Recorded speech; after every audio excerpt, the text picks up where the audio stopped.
Bismillahirrahmanirrahim. Alhamdulillah, kita panjatkan puja dan puji syukur kita kepada Allah Subhanahu wa taala yang telah mengkaruniakan kepada kita banyak nikmat-nikmatnya sehingga kita semua bisa berkumpul di sini di Masjid At-Tabayun. Semoga Allah berkahi ini, mengkaji ayat-ayat Allah dan sunnah-sunnah Rasulullah sallallahu alaihi wasallam, mengangkat kebodohan dari diri kita dengan harapan Allah Subhanahu wa taala mempermudah jalan kita semua menuju surganya. Salawat serta salam tak lupa kita curahkan kepada Nabi kita Muhammad sallallahu alaihi wasallam dan juga kepada keluarga beliau, istri-istri beliau dan para pengikut beliau dengan baik sampai hari kiamat. Para jamaah yang dirahmati Allah, sebagaimana yang sudah kita bahas di pertemuan yang lalu, bahwasanya kita membahas tentang kiat-kiat agar kita semua menjadi hamba Allah yang lapang dada. Karena lapang dada ini adalah nikmat dari Allah yang jika sudah dirasakan oleh seorang hamba, ya hamba ini akan tenang.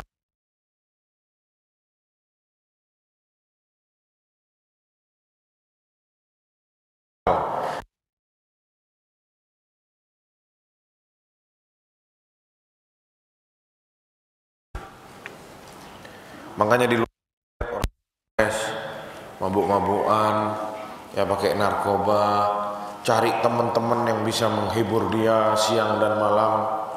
Jarang ada di rumah, kumpul-kumpul terus. Kalau sepi hatinya sepertinya sesak, ya sedih di rumah ya. Karena tidak lapang dada. Sama suaminya suka ribut, anaknya dimarah-marahin, kadang ribut sama orang tua, ya ini semua efek dari tidak ada yang namanya lapang dada dalam dirinya. Makanya orang yang lapang dada itu adalah orang yang oleh Allah Subhanahu wa taala diberi karunia yang sangat besar, sebagaimana yang sudah kita jelaskan di pertemuan yang lalu, ya. Minnatun ilahiyyah wa hibatun rabbaniyah, ya. Karunia Allah dan hadiah besar dari Allah bagi seorang hambanya. Salah satunya yang terbaik itu adalah saat hambanya bisa lapang dada. Kita sudah sebutkan sebab pertama atau kiat pertama yang dapat mengantarkan seseorang menjadi orang yang lapang dada. Apa itu? Apa itu? Mentauhidkan Allah Subhanahu wa taala. Ya, kiat yang pertama adalah mentauhidkan Allah Subhanahu wa taala. Segala sesuatu yang dilalui oleh seorang hamba di atas muka bumi ini semuanya harus melewati satu pintu, yaitu mentauhidkan Allah Subhanahu wa taala. Jangan dia bahas yang lain, bahas masalah akhlak dulu, bahas masalah ya hal-hal yang tidak pantas sama kita didulukan. Yang paling pantas untuk dibahas pertama kali selalu adalah mentauhidkan Allah Subhanahu wa taala dan menghilangkan atau menjauhkan diri dari yang namanya kesyirikan. Jadi tidak mungkin ada orang lapang dada tapi kerjaannya dia itu berbuat syirik kepada Allah. Percaya atau menyembah batu, menyembah benda mati, mengkultuskan pohon, mengkultuskan kuburannya orang, ya, atau menyembah malaikat atau menyembah matahari. Tidak ada jemaah. Tidak mungkin ada manusia lapang dada saat dia menyembah kepada selain Allah Subhanahu wa taala. Makanya orang-orang di Eropa sana, di Amerika berbondong-bondong semuanya masuk Islam. Kenapa? Dia sudah coba semuanya. Selama ini dia tidak pernah menyembah Allah. Dia sudah coba ya zina, ya mungkin laki sama laki, perempuan sama perempuan juga, semua khamr, narkoba, semua sudah mereka coba, tapi mereka tidak temui ketenangan itu. Akhirnya mereka nyoba, mungkin awalnya masuk Islam, ternyata dia temui ini yang ana cari selama ini. Mengesahkan Allah Subhanahu wa taala. Saat seseorang mengatakan asyhadu an la ilaha illallah wa anna muhammadar rasulullah, tidak ada Tuhan yang patut disembah melainkan Allah, tenang. Dia bisa tawakal sekarang sama Allah. Dia bisa titip masalah-masalahnya kepada Allah Subhanahu wa taala. Dia punya zat yang paling dahsyat, yang paling bisa untuk diandalkan dan tidak pernah mengecewakan. Allah Subhanahu wa taala. Ibu-ibu coba bayangin, punya anak 5. Apakah 5-5-nya bisa kita kontrol 24 jam satu-satu semua? Bisa atau tidak ibu-ibu? Nggak bisa. Akhirnya ibu-ibu sewa babysitter. Satu anak satu babysitter. Jadi ceritanya nih setiap setahun melahirkan. Tahun ini melahirkan, tahun depan melahirkan. Setiap tahun punya anak, 5 anaknya. Ada yang umur setahun, ada yang umur 2,5 tahun, ada yang umur 3,5 atau 4 tahun, ada yang umur 6 tahun, dan seterusnya. Ada 5 anaknya. Misal saja, ini banyak terjadi. Akhirnya dia sewa babysitter. Ternyata babysitternya pun tidak bisa mengkontrol anaknya 24 jam. Ada saatnya dia beristirahat, sholat, makan, ya, anaknya ditinggal. Ada saatnya dia itu tidur di malam hari. Ada saatnya dia lalai main handphone, sedangkan anaknya sana main-main sama dia tidak dikontrol. Akhirnya anaknya jatuh dari kasur. Orang tua yang lapang dada pasti babysitternya dimaki-maki, dimarahin, kamu bodoh, kamu begini, saya pecat kamu. Tapi orang yang lapang dada mungkin tidak punya babysitter. Anaknya sama dia dititipkan ke Allah Subhanahu wa taala. Ya Allah, saya punya kewajiban untuk mendidik, menjaga, merawat anakku. Aku punya kewajiban ini ya Allah. Dan tidak mungkin aku kuat kalau tidak Engkau ya Allah yang bantu aku. Maka bantulah aku ya Allah untuk menjalani beban ini, menjalani kewajiban ini. Jalan, bismillah. Tidak perlu babysitter, tidak perlu ini, tidak perlu itu. Contohnya siapa? Khadijah bintu Khuwailid. Mana punya babysitter? Tidak ada. Anaknya Nabi 6-6-nya lahir dari perutnya Khadijah. Anaknya Nabi ada berapa? Berapa anaknya Nabi? 7. Yang pertama siapa? Ayo. Siapa? Qasim. Al-Qasim yang pertama ya, namanya Al-Qasim. Yang kedua? Wahai ibu-ibu, yang kedua siapa? Yang kedua adalah Zainab. Yang ketiga, ditulis. Jangan sampai besok Anda tanya lagi tidak tahu jawabannya ya. Yang pertama Al-Qasim, yang kedua Zainab, yang ketiga Ruqayyah. Yang keempat Ummu Kulthum. Yang kelima Fatimah. Yang keenam Abdullah. Ini yang lahir semua dari perutnya Khadijah bintu Khuwailid. 5 lahir sebelum Rasulullah diutus jadi Nabi. 1 lahir Abdullah saat Rasulullah sudah menjadi Nabi. Lahir sudah ada agama Islam ya.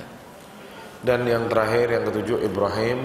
Dilahirkan bukan oleh Khadijah tapi oleh siapa? Maria Al-Qibtiyah. Para jamaah rahmati Allah, 6 orang dilahirkan oleh Khadijah. Apakah pernah ada riwayat Khadijah pakai babysitter? Tidak ada. Dia rawat suaminya, dia rawat anaknya 6 orang. Tidak ngeluh sama suaminya. Anaknya semua sudah siap. Suaminya pun sama dia diservis luar biasa. Sampai Rasulullah tidak pernah poligami saat sama Khadijah. Dari saking cintanya sama Khadijah. Apakah kira-kira Khadijah ini wanita yang tidak lapang dada? Mustahil. Pasti Khadijah ini wanita yang lapang dadanya.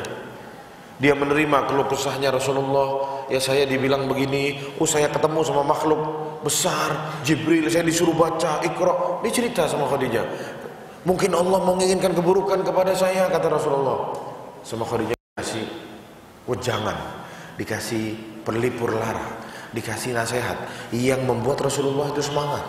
Wahai suamiku, engkau adalah orang yang akhlaknya mulia, engkau menyambung tali silaturahmi, engkau menolong orang yang susah, engkau selalu membela kebenaran, engkau orang yang amanat. Tidak mungkin Allah menginginkan keburukan sama orang seperti engkau, wahai suamiku.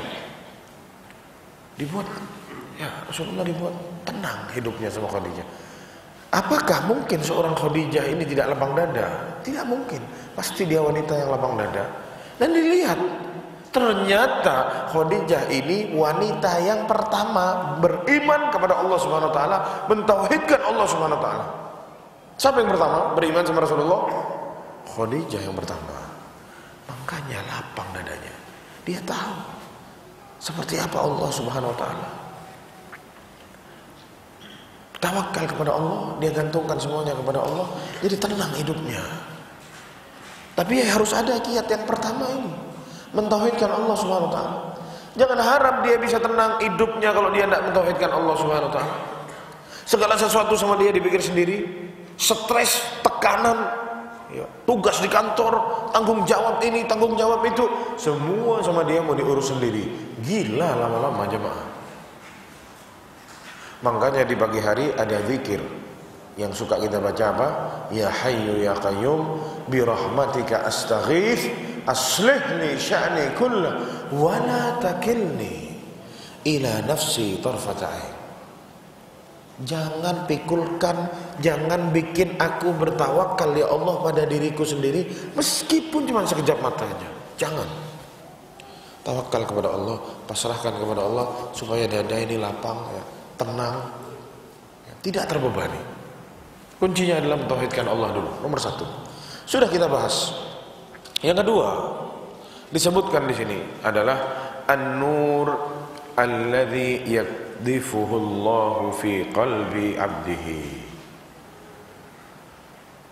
Lapang dada itu adalah cahaya yang oleh Allah Subhanahu wa taala dikirimkan ke hati hambanya. Orang yang mau lapang dada itu dia harus dapetin cahaya ini dari Allah Subhanahu wa taala. Apa maksudnya cahaya ini? Nanti dijelaskan oleh Syekh Abdul Razak hafizahullah. Allah SWT berfirman dalam surat Az-Zumar ayat 22.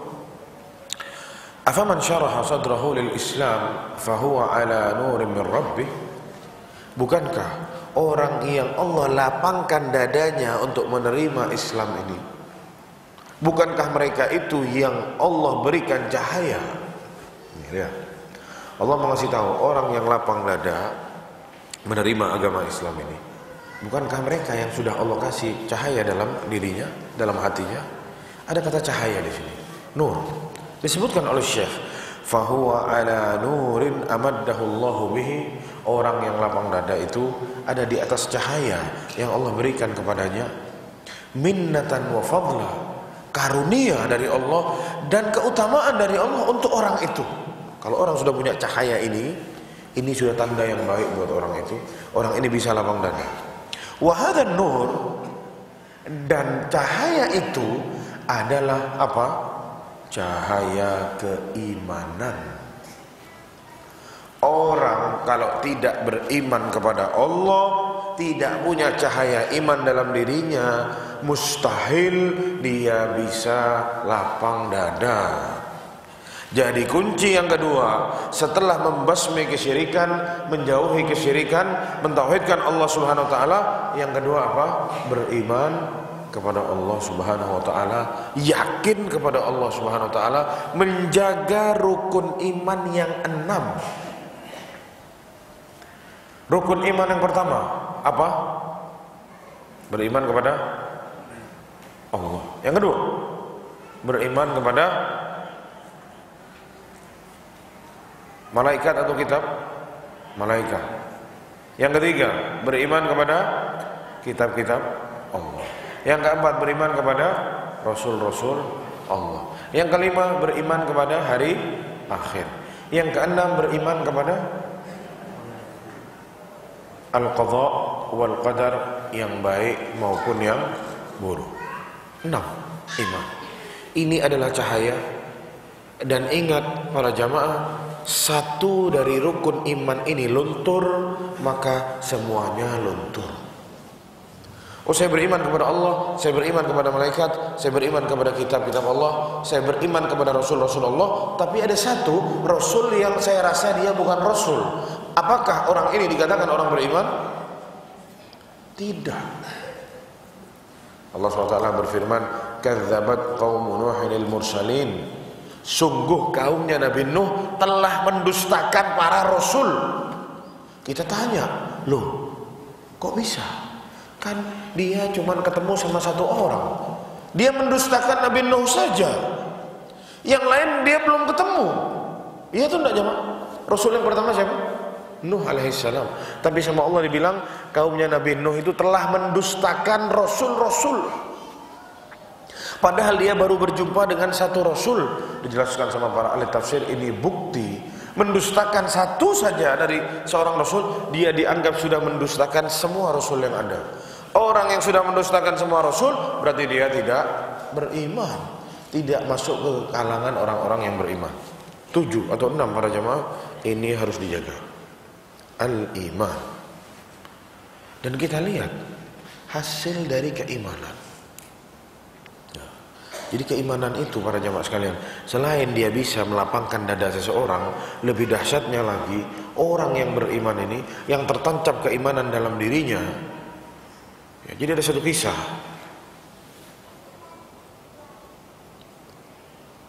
Rasulullah SAW saat Isra wal Mi'raj, dia oleh Allah Subhanahu Wa Taala dimasukkan ke dalam surga. Allah kasih izin Rasulullah masuk ke surga supaya lihat surga, dan dia bisa lihat atau bisa kasih tahu ke umatnya, yang mana hadisnya sampai sekarang masih ada. Kita bisa tahu seperti apa surga meskipun kita tidak bisa bayangkan ya secara sempurna, ya karena akal kita terbatas. Dan surga itu dikata Rasulullah tidak pernah bisa dilihat mata, tidak pernah didengar sama telinga, dan tidak pernah terbesit dalam diri manusia manapun. Rasulullah bilang, Allah masukkanku ke dalam surga saat Isra wal Mi'raj. Lalu di surga aku mendengar suara seseorang. Ada suara bisik-bisiknya orang. Seakan-akan kok Rasulullah tahu nih suaranya orang ini, siapa ini? Penasaran Rasulullah akhirnya tanya sama Jibril. Ya Jibril, siapa orang ini? Suaranya siapa ini Jibril? Katanya Jibril, suaranya siapa ya Pak? Ini suaranya Bilal al-Mu'adzin. Ini suaranya Bilal, itu muadzin. Lihat jamaah, Bilal ya, keimanannya seperti apa kita lihat. Dia itu budak jamaah, hamba sahaya, diperjualbelikan.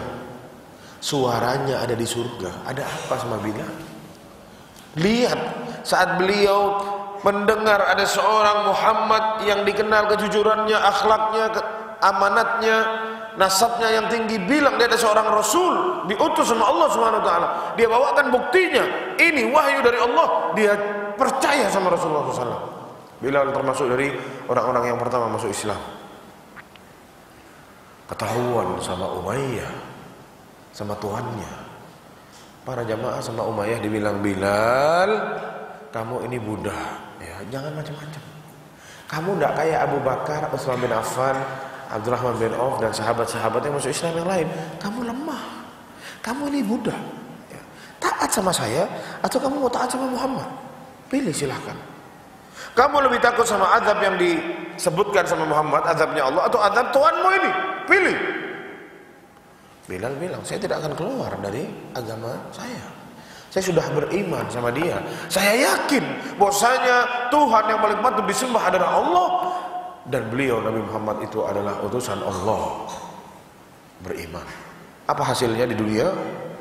Diseret jamaah, diikat kakinya, diseret sama kuda, disorak-sorak sama anak-anak kecil di kampungnya, disiksa, dan tidak ada orang lebih dahsyat disiksa sama tuannya lebih dari Bilal. Dibawa ke Ramdha, ke tempat yang paling panas di Mekah. Ya, ditonton sama semua orang. Peperangan antara keimanan sama kekufuran. Siapa yang kuat? Lihat orang yang beriman. Besar dada, lapang dadanya. Disiksa jemaah, dipecut. Bilang kufur sama Muhammad, kufur sama Allah. Dia tidak mau jawab. Lama-lama dia jawab, ahadun ahad, ini satu. Tuhan itu cuma satu. Tuhan itu cuma Allah Subhanahu wa taala. Disiksa sampai yang nyiksa itu capek jemaah. Dia tidak pernah bergeming. Semuanya bingung. Bila bisa sekuat ini, tidak mungkin. Lihat, kalau iman sudah lancang jemaah, ya, besar dadanya orang, besar harapannya orang kepada Allah Subhanahu wa taala, tidak akan bisa ditumbangkan oleh siapapun. Sudah tidak kuat nyiksa, sudah tidak kuat dipecut, ambil batu, tindih di dadanya, ditindih batu di dadanya jemaah. Bilal pun tidak mau menyebutkan apa yang disuruh sama tuannya. Sampai tuannya Bilal, sudah ya Bilal, kata Umayyah, kamu bilang aja, tidak usah kufur sama Muhammad, sebut aja Lat wal Uzza, saya lepas. Ahadun ahad, satu. Tuhan itu cuma satu, Allah Subhanahu wa taala. Besar dadanya jemaah. Ya, diancam begini, diancam begitu, disiksa berhari-hari, tidak pernah mundur. Apalagi cuma kena masalah anaknya sakit, apalagi cuma kena masalah ribut sedikit sama suami atau sama saudaranya suami, apalagi cuma masalah uangnya dibawa kabur sama orang, apalagi cuma masalah sepele-sepele di atas muka bumi ini. Ini disiksa antara hidup dan mati jemaah. Iman sudah menancap, jadi tidak ada yang bisa mengalahkan. Besar dadanya, luas dadanya, apapun yang menimpa dia mudah semua buat dia. Kata Bilal, silakan siksa, saya akan menjadi orang yang paling sabar menerima siksaan ini. Sampai akhirnya kita lihat orang yang beriman satu lagi datang. Saat Bilal disiksa, Bilal tidak pernah mundur. Cuma Rasulullah lihat, kesian sama Bilal, disiksa habis-habis, tidak dibiarkan mati dan juga tidak dibiarkan hidup di tengah-tengah Bilal itu. Tapi Bilal tidak pernah mundur. Akhirnya Rasulullah bilang ke Abu Bakar, Inna Bilalan udziba fillah, wahai Abu Bakar, Bilal itu sedang diazab fisabilillah, dia berada di jalan Allah, diazab sama tuannya. Ini isyarat Rasulullah itu mau Abu Bakar bantu, karena Abu Bakar pegang uang biar Bilal itu dibebaskan sama Abu Bakar. Karena setiap pekan kerjaannya Abu Bakar itu bebasin orang. Hampir setiap hari dibebasin. Budak-budak sudah masuk Islam dibebasin sama dia. Ada uang dibebasin. Sampai sama bapaknya Abu Bakar dibilang, ngapain kamu beli-beli budak itu yang sudah tua, sudah lemah itu. Kalau beli budak itu yang kuat, kata bapaknya, bukan yang sudah tua-tua. Kata Abu Bakar, ya ana beli bukan untuk ana ya, ana bebaskan mereka, wahai bapak ya. Jadi tidak ada gunanya mau kuat mau lemah, mau ana mau bebasin aja, kata Abu Bakar. Ya, saya berharap pahala dari Allah Subhanahu wa taala. Ini kerjaannya orang yang beriman, lapang dada, tidak takut miskin. Saat dia dengar Rasulullah bilang Bilal diazab seperti itu, ngerti Abu Bakar maksudnya supaya dibeli Bilal ini, supaya selesai, tidak disiksa lagi. Akhirnya Abu Bakar datang ke Umayyah. Umayyah, sudah saya beli Bilal, berapa kamu kasih harga? Bukan ditawar sama Abu Bakar, tidak ditawar, sebut harganya berapa wahai Abu Bakar atau wahai Umayyah. Disebut sama Umayyah, sekian puluh kantong, 10 kantong atau berapa, 13 kantong atau banyak. Umayyah minta, siap, nanti sebelum matahari tenggelam uangnya sudah saya serahkan sama kamu, tolong lepas sekarang Bilal. Dilepas jemaah. Itu sahabat semua bingung jemaah. Jadi saat sebelum jadi sahabat Abu Bakar, ada Umar bin Khattab, waktu itu belum masuk Islam Umar bin Khattab, ada Amr bin As, ada yang lain-lain, itu tercengang ngelihat Abu Bakar beli Bilal semahal itu. Geleng-geleng semua. Luar biasa nih Abu Bakar, luar biasa. Saat sudah dibayar sama Abu Bakar, Umayyah kan tidak suka sebenarnya sama Abu Bakar. Jadi dia mau buat, Umayyah ini mau buat Abu Bakar itu menyesal sudah beli Bilal semahal itu. Saat uang sudah diterima sama Umayyah, dipanas-panasin lah sama Umayyah. Kamu itu bodoh Abu Bakar. Budak kayak Bilal kamu beli dengan harta sebanyak ini. Kalau kamu tawar 1 kantong emas, saya lepas. Bilal itu tidak ada gunanya lagi buat saya.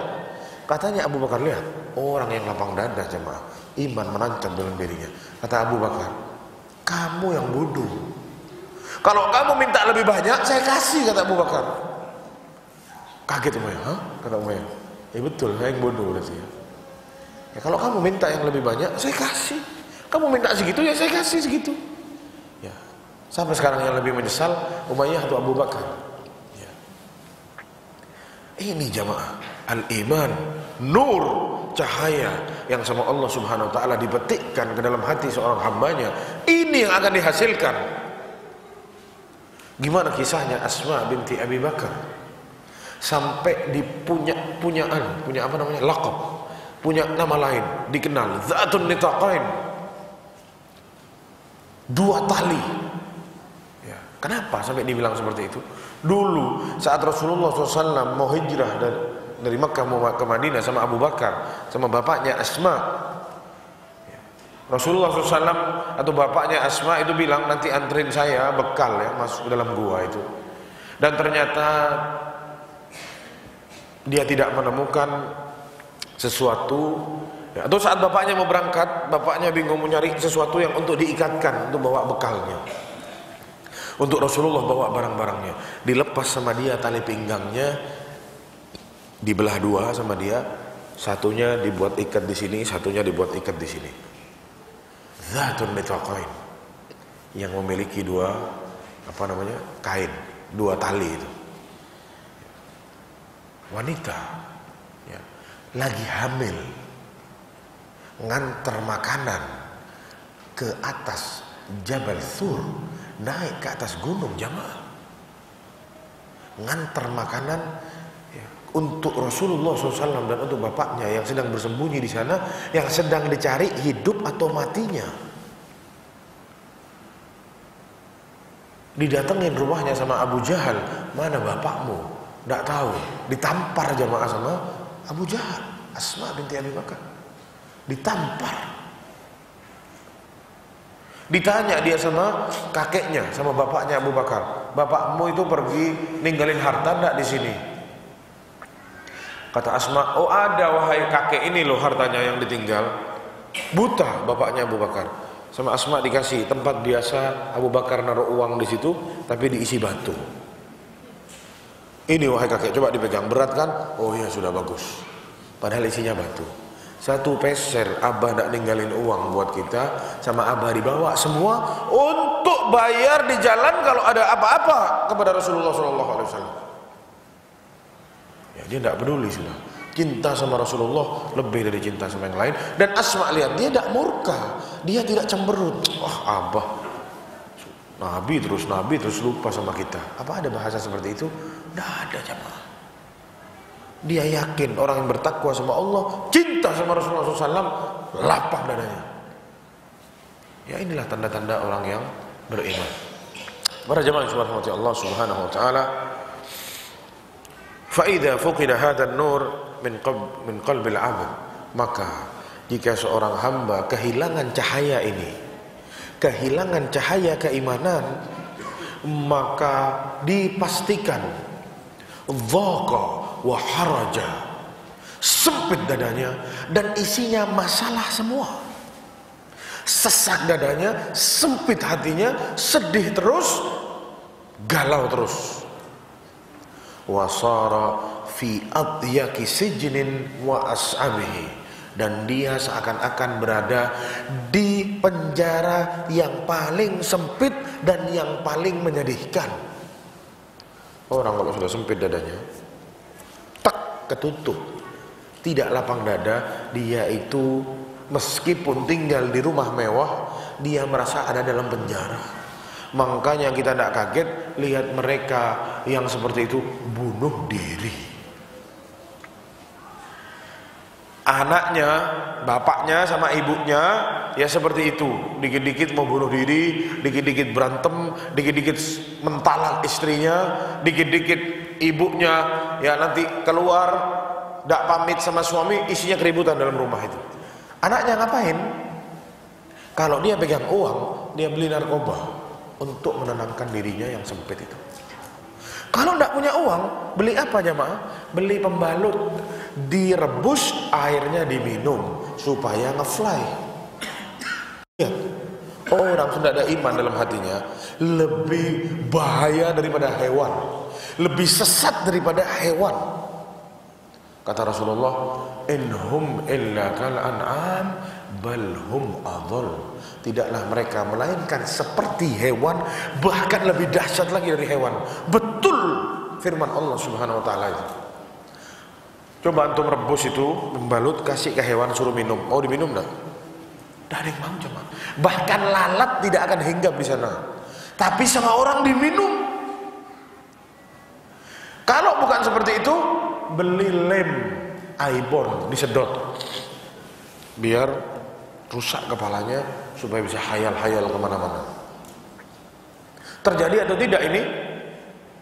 Terjadi jemaah.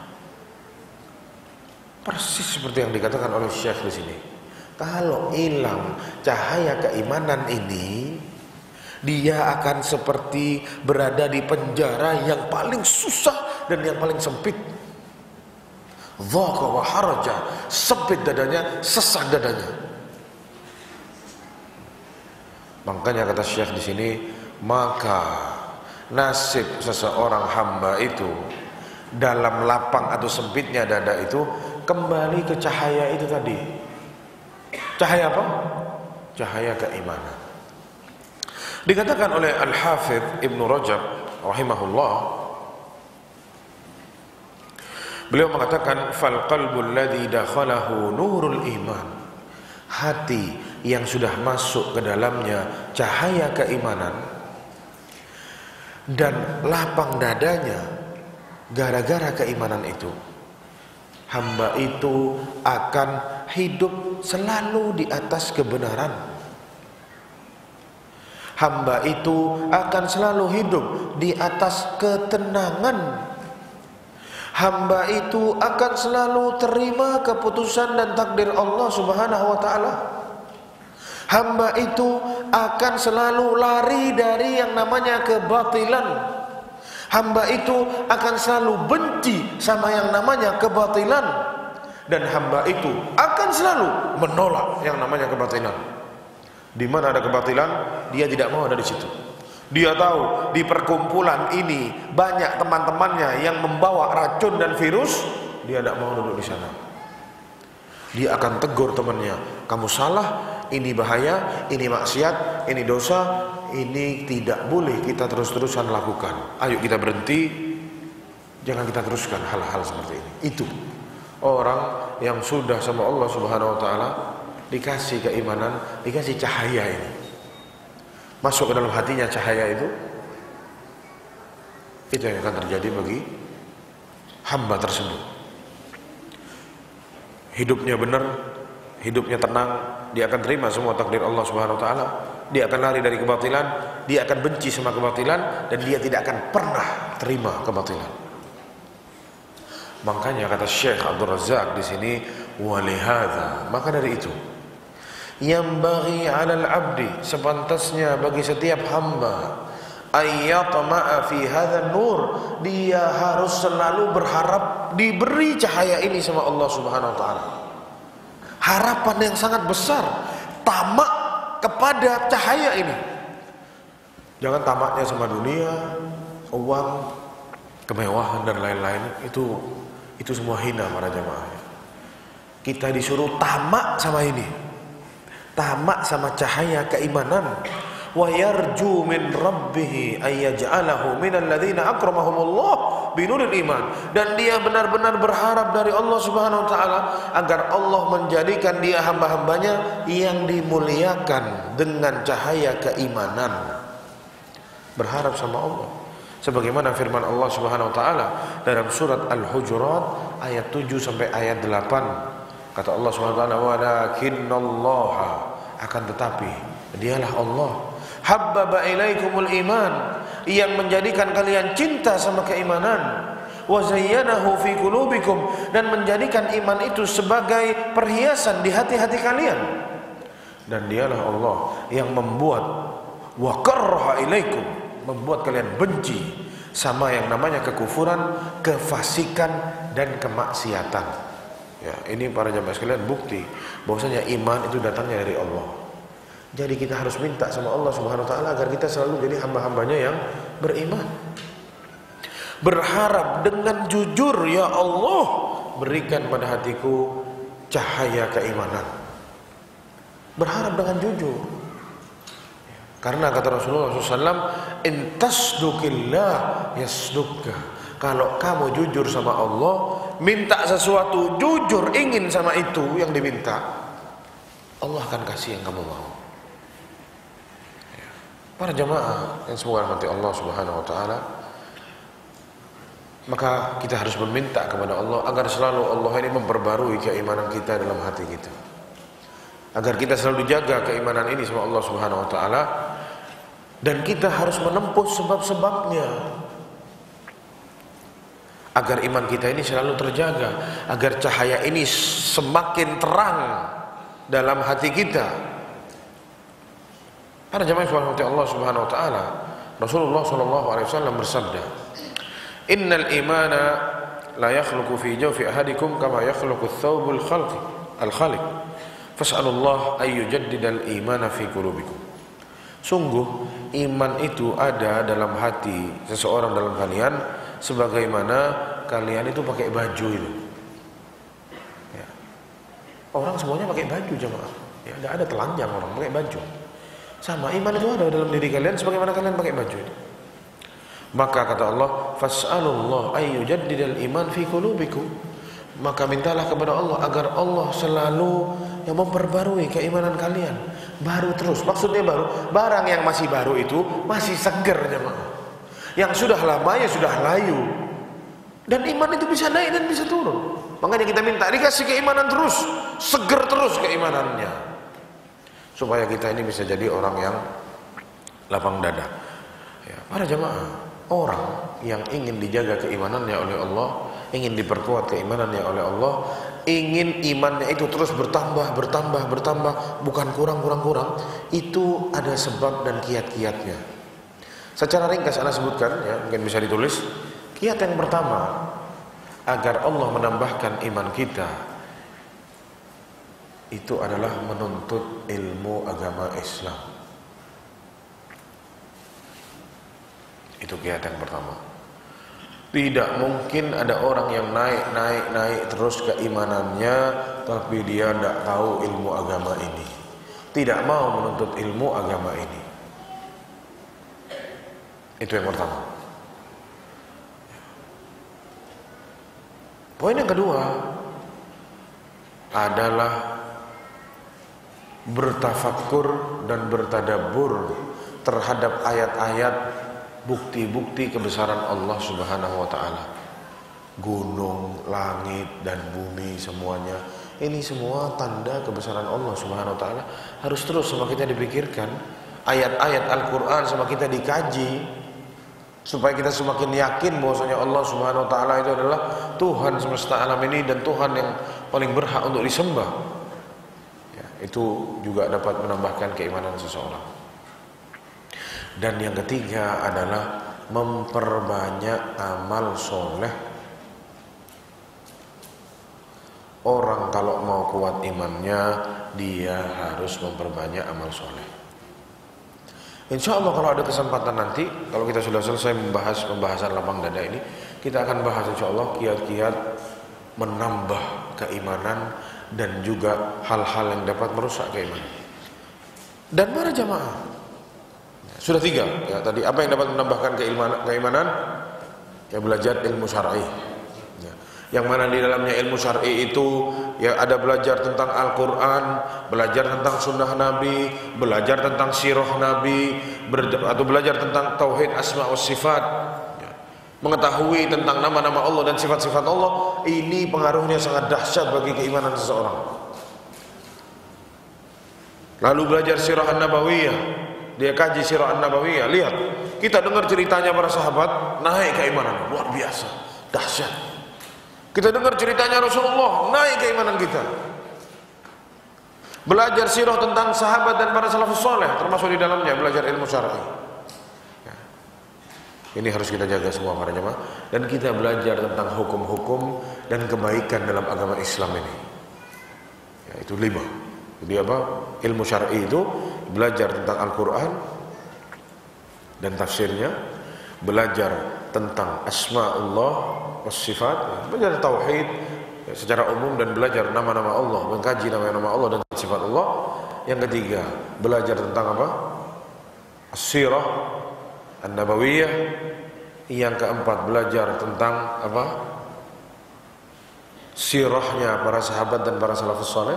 Dan yang kelima, belajar tentang kebaikan-kebaikan dalam agama Islam dan hukum-hukum dalam agama Islam. Saat kita belajar, kita akan tahu bahwasanya oh ternyata Islam ini agama yang terbaik, agama yang sempurna, dan yang seterusnya. Jadi ada 5 poin tentang belajar ilmu syar'i. Dan poin yang kedua tadi apa? Bertafakur dan bertadabbur. Kita selalu melihat tanda-tanda kebesaran Allah dalam Al-Quran, ya, dan yang kita lihat setiap hari, sama kita harus dipikirkan. Dan yang ketiga adalah memperbanyak amal soleh. Amal soleh itu sangat banyak para jemaah. Ada amal soleh yang dilakukan oleh badan, ada yang dilakukan oleh lisan, ada yang dilakukan oleh hati. Kita lakukan amal soleh dan iman kita insya Allah akan naik dan semakin kuat. Coba jemaah, kalau pulang dari umroh gimana? Wah, besar iman kita naik. Karena umroh adalah amalan yang besar. Jadi dampaknya ke dalam keimanan seseorang itu sangat besar. Makanya bapak di luar sana atau banyak di luar sana bapak-bapak pulang haji sholatnya di masjid terus. Padahal sebelum naik haji tidak pernah sholat di masjid. Kenapa? Selama 40 hari di sana dia naik haji sudah imannya naik. Setiap hari dia sholat di Masjidil Haram. Setiap hari dia pergi ke Masjid Nabawi. Besar imannya. Saat pulang membekas dalam dirinya. Tiap hari ke masjid. Tapi berjalannya waktu dia kembali lagi nongkrong sama temannya, tukang gibahin orang, nanti makan riba, nanti maksiat di sini, nanti maksiat di sana, luntur, kembali lagi seperti tidak pernah naik haji. Nah, makanya orang yang sudah kadang itu terasa, iman lagi tinggi, lagi giat, datang kajian, sholat, puasa sunnah, lagi giat, jangan berhenti. Karena sekalinya diputus, memulai lagi itu susah. Sekalinya diputus, memulai lagi itu sulit. Adapun yang dapat merusak keimanan seseorang yang agar kita bisa menjauhkan diri kita dari itu dibagi ada 2. Yang pertama yang dapat merusak keimanan kita yang datang dari diri kita sendiri. Yang kedua yang dapat merusak keimanan yang datang dari luar. Penyebab rusaknya keimanan yang datang dari diri kita sendiri, yang pertama adalah kebodohan. Jadi yang merusak keimanan dibagi 2. Yang pertama datang dari diri kita sendiri, yang kedua pengaruh dari luar diri kita. Yang datang dari diri kita yang pertama adalah kebohongan. Yang kedua adalah lalai. Kita yang suka lalai, akhirnya turun iman kita. Biasanya zikir, sekarang lalai tidak zikir, terus turun imannya. Kalau dia zikir mestinya naik imannya terus tuh. Tapi karena dia lalai, dia tidak zikir, akhirnya turun imannya. Ya. Sudah 2 ya, kebodohan terus lalai. Yang ketiga, berlaku maksiat, melakukan maksiat. Kata banyak para ulama dari kalangan para salafus saleh, ya, artinya iman itu ya qaulun bil lisan, ya, atau ya yakin dengan hati, lalu berkata dengan lisan dan mengamalkan dengan anggota tubuh. Ini artinya iman. Dan ditambahkan bisa naik dengan amalan ketaatan dan bisa turun dengan kemaksiatan. Itu artinya 5. Ada 5. Artinya iman itu ada 5.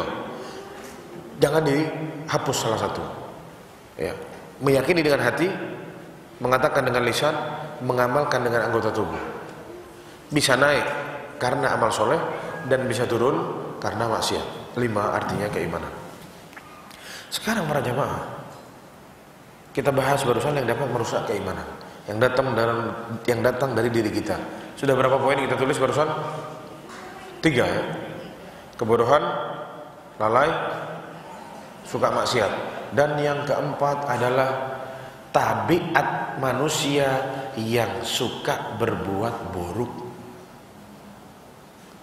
Kata Allah Subhanahu wa taala, innan nafsa la ammaratun bisu. Sungguh jiwa kita ini memang suka berbuat keburukan. Sudah dasarnya Allah buat kita ini begitu. Jadi kalau sama kita tidak direm, tidak punya ilmu, semakin liar entah kemana perginya diri kita ini. Makanya kita temui, mana lebih banyak, mana lebih gampang buat amal soleh atau buat dosa, mana lebih gampang? Buat dosa lebih gampang. Karena memang sudah jiwa kita tabiatnya seperti itu. Jadi 4 poin ini yang dapat merusak keimanan kita, yang datang dari kita sendiri. Sekarang yang datang dari luar. Yang pertama adalah asyaiton, setan. Ya, ini adalah musuh bebuyutan kita. Sudah dari dulu, dari zaman Nabi Adam alaihissalam, ya, beliau sudah mengumandangkan permusuhannya kepada kita. Asyaiton. Di mana ada kita, di situ ada setan nongkrong duduk sama kita. Niat datang mau kajian, ustadznya terlambat datang, perlu gibahin orang dulu. Itu setan. Hebatnya itu. Padahal godaan setan itu sebenarnya tidak hebat. Godaan setan itu sebenarnya halus, dhaif, lemah sebenarnya. Cuma ya itu kita. Kok gampang? Niatnya mulia, keluar dari rumah mau kajian, datang ke masjid, ketemu temannya, ustadznya terlambat 15 menit. Itu 15 menit ada sempat gibahin orang dulu. Fulanah mana nih kok nggak datang? Oh iya, kemarin begini. Awalnya tidak ada gibah. Oh kamu tahu nggak? Ternyata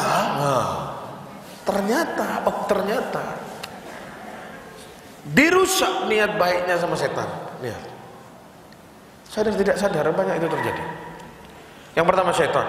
Yang kedua teman yang buruk. Yang katanya pepatah Arab, as-sahibu sahib.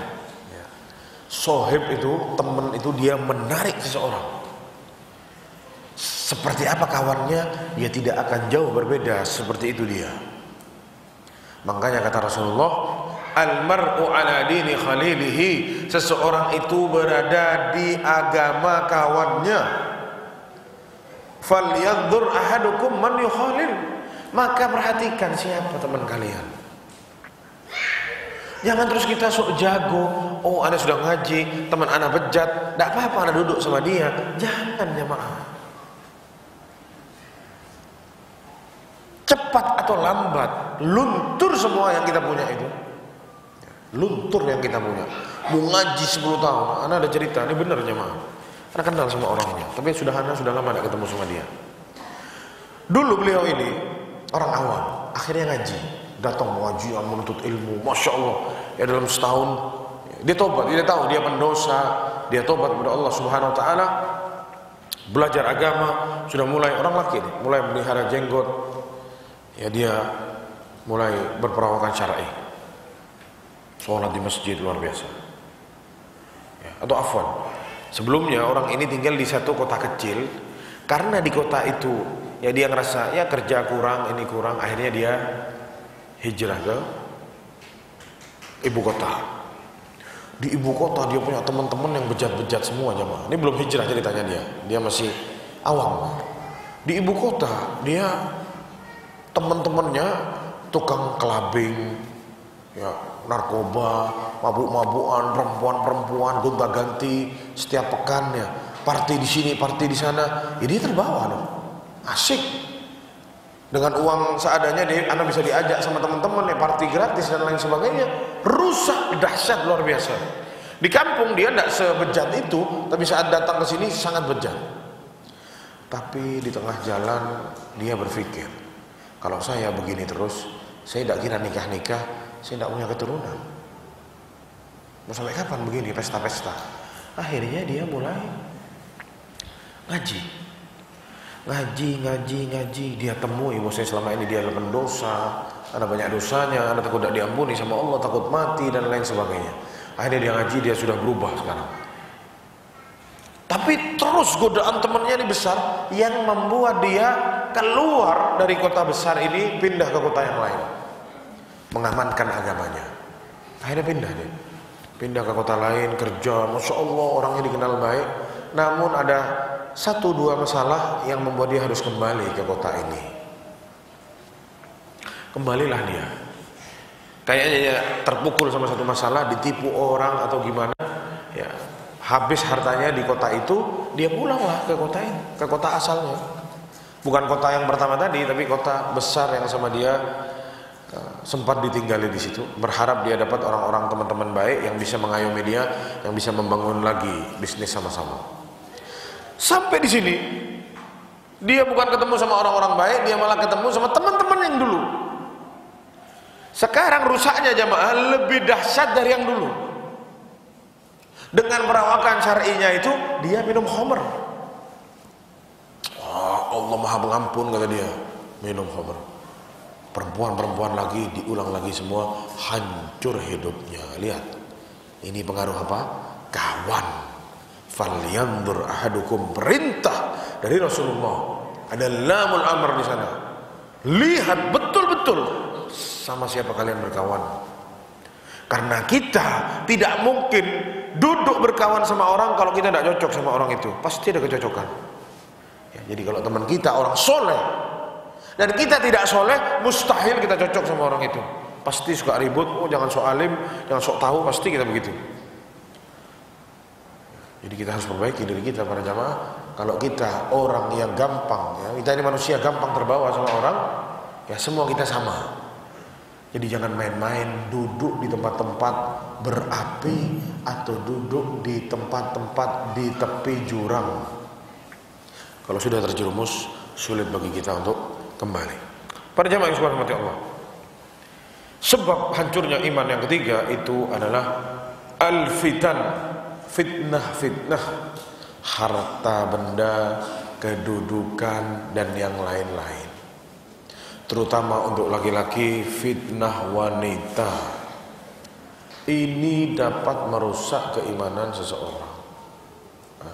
Jadi yang merusak keimanan seseorang itu lebih banyak daripada yang dapat menambah keimanan seseorang. Yang dapat menambah keimanan secara garis besar cuma 3, tapi yang bisa merusak ada berapa tadi? Ada 7, dari dalam sama dari luar. Makanya para jemaah hati-hati. Kalau Allah sudah kasih keimanan pada kita, kita ngerasain itu, kita pupuk, kita jaga, jangan sampai sama kita dirusak, kita sendiri yang ngerusak. Yang selanjutnya disebutkan di sini, Imam Muhammad bin Aslam At-Tusi, seorang imam dari kalangan para salafus saleh terdahulu, beliau mengatakan bahwasanya fabadul iman min kibalillah fadlu minhu wa rahmah. Iman itu awalnya datang dari Allah Subhanahu wa ta'ala, karunia dari Allah bagi setiap hambanya ya. Bagi setiap hambanya siapa yang Allah kehendaki, fayaqdhifu fi qalbihi nuran yunawwiru bihi qalbah. Allah petikkan cahaya keimanan itu dalam diri hambanya, yang mana keimanan itu dapat melapangkan dada hamba tersebut. Semakin tinggi iman orang itu, maka semakin lebar pula dadanya. Semakin tinggi iman orang itu, semakin Allah membuat orang ini cinta kepada Allah Subhanahu wa ta'ala. Fa idza nawwara qalbahu, jadi setiap hamba yang sudah sama Allah dikasih cahaya, pasti orang itu akan dihiasi sama yang namanya keimanan, dan dia akan cinta sama keimanannya itu, sama dia dijaga. Maka dia akan menjadi orang yang lapang dada, dia akan menjadi orang yang hatinya selalu takut sama Allah, beriman kepada malaikat-malaikat Allah, beriman sama Rasul-Rasul Allah, dia jaga rukun imannya yang 6 tadi. Dan dia selalu ingat nanti sama yang namanya hari kiamat, ada hari pembalasan, dan dia selalu terima sama apa? Takdir Allah yang baik atau yang buruk buat dia. Jadi intinya awalnya semua dari Allah Subhanahu wa ta'ala. Allah dikasih nih iman, dikasih modal kita ini sama Allah, tapi sama kita modalnya dihambur-hamburkan seperti itu.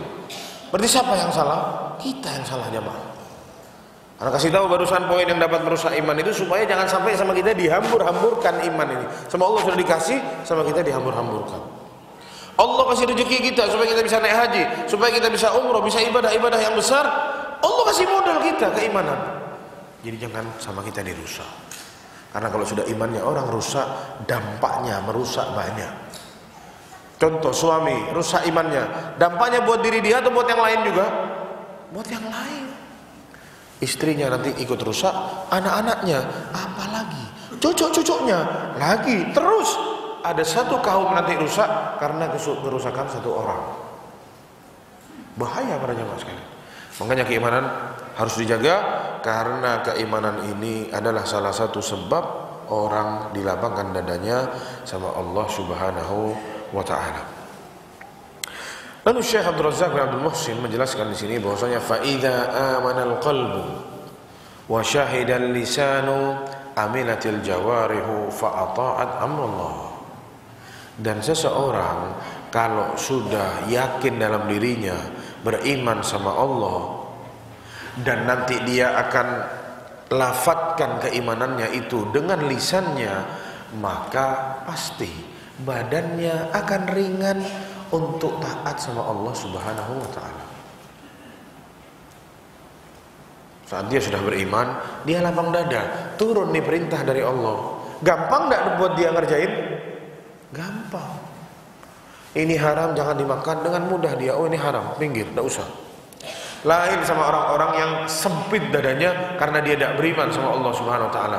Saat dikasih tahu, Pak, Bu, ini haram, Bu, ini riba, ini berbau judi, dia terima atau tidak? Tidak terima. Ngamuk-ngamuk. Kata saya riba.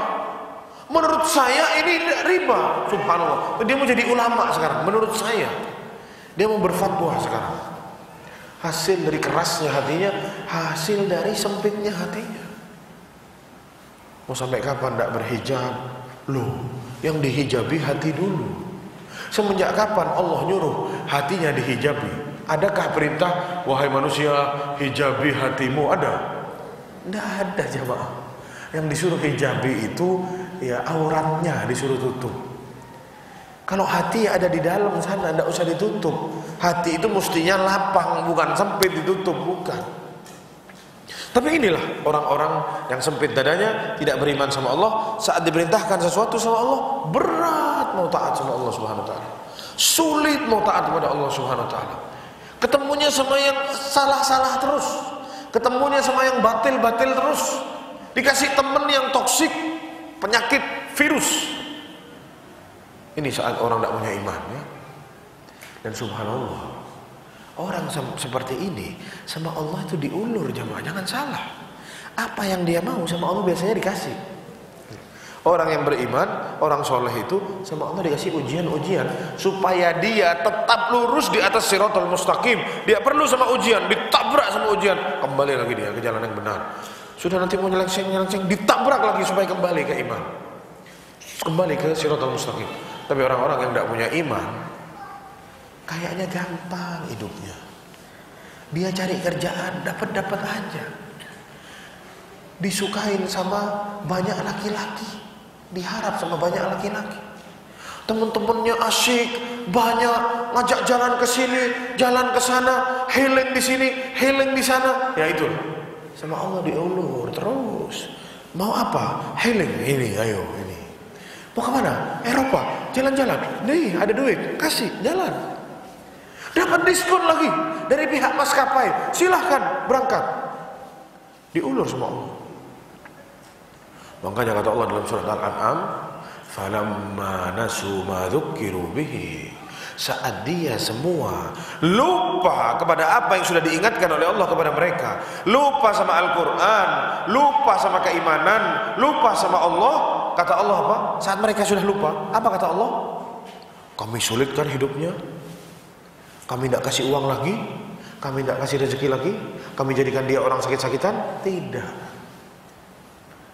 Fatahna alaihim abwaba kulli syai', kami buka bagi dia seluruh pintu-pintu kenikmatan yang dia mau di atas muka bumi ini. Ana kasih, kata Allah Subhanahu wa ta'ala. Dia Orang yang lupa sama Allah, jangan dipikir terus sengsara orang itu kelihatannya. Mungkin hatinya sengsara, tapi kelihatannya bahagia dia. Sama Allah semakin dibuat lupa sama Allah Subhanahu wa taala. Nih anak kasih. Perempuan, nih perempuan, pilih yang kamu mau mana. Harta, nih harta. Mobil, nih gonta-ganti mobil. Handphone, nih baru keluar nih, iPhone 15. Nih kamu yang pertama kali punya. Fadhol. Dibuat lupa sama Allah. Fatahna alaihim, kami bukakan ke mereka semua yang mereka mau. Hatta idza farihu bima utu, sampai mereka sudah bahagia, sudah mereka senang-senang, ya hura-hura terus lupa sama Allah. Farihu, bahagia mereka, senang atas apa yang mereka dapatkan. Akhadnahum baghtah, kami cabut sekaligus, habis semua dalam satu waktu. Mengerikan bukan para jamaah? Ngeri jamaah. Na'udzubillah. Ya, jangan kita terlalu senang saat kita sama Allah tidak pernah dikasih ujian ya. Jangan jamaah. Karena orang-orang yang tidak dikasih ujian sama Allah, ya mengerikan itu. Ya, pernah salah seorang ustadz ditanya, Ustadz, anak kok tidak pernah diuji? Wah, Masya Allah kata ustadznya, luar biasa. Salah itu para jemaah. Kalau Rasulullah saja hidupnya penuh dengan ujian, orang-orang soleh yang datang setelah Rasulullah penuh dengan ujian, jangan kita bangga kalau kita sama Allah tidak pernah diuji. Dan saat ujian itu datang, itu kita baru tahu kita ini orang lapang dada atau tidak. Saat ujian itu datang, kita ini tahu kita ini beriman apa tidak. Karena iman ini tidak bisa dilihat dari pakaiannya orang, tidak bisa. Iman ini tidak bisa dilihat dari perawakan orang, wajahnya orang, tidak bisa jemaah. Iman itu yang ngerasain diri kita sendiri. Diri kita yang bisa merasakan. Dan kita harap kita menjadi hamba-hamba yang jujur dalam masalah ini. Kalau kita lagi lemah imannya, kita tahu. Ya, jadi jangan diikutin tuh hawa nafsu terus yang merusak keimanan kita. Jangan, sudah stop. Mau sampai mana kita ini berjalan menghancurkan keimanan kita? Para jemaah sekalian Allah Subhanahu wa taala, yang selanjutnya